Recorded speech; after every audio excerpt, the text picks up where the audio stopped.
জমকালো আয়োজনের মধ্য দিয়ে Anwarat Kamal premier league KPL short pitch cricket টুর্নামেন্টের চতুর্থ আসরের উদ্বোধনী।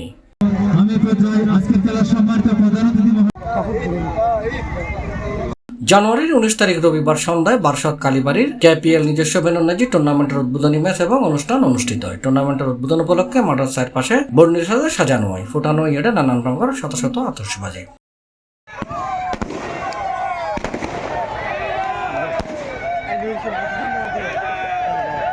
উদ্বোধনী ম্যাচত গোবাদিয়া খান গ্রুপ ক্রিকেট একাদশ বনাম গুনদীপ আমির হোসেন ক্রিকেট একাদশ মুখোমুখি হয়। খেলার ন্যায্যে গোবাদিয়া খান গ্রুপ ক্রিকেট একাদশ জয়লাভ করে।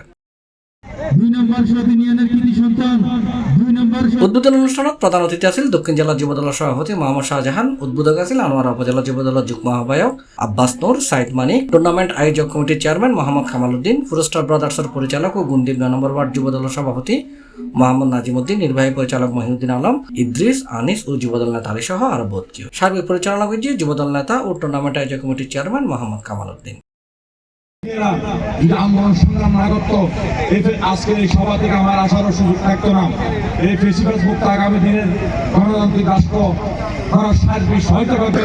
তার সাথে সাথে আজকে এমন একদিন মুহূর্তে আমরা আজকের এই সত্য পর্ব যাচ্ছি, যিনি খেলাধুলার সাথে এবং যার ছেলে আর রহমান কুকু ক্রীড়া সংগঠন জড়িত, আজকে তার জন্মবার্ষিকী 19তম। আমি আশা বের হওয়ার কারণে আমার ছোট ভাই আব্বাস বলছেন আমি আরো 2টা প্রোগ্রাম ছিল, প্রোগ্রাম করে শেষ করে আসার পর আমার গাড়ি নষ্ট হয়ে গেছে। আসাতে এই আনোয়ারার যেই 12 দিনের যে তরুণ প্রজন্ম আগামী দিনের। C+ TV Chittagong.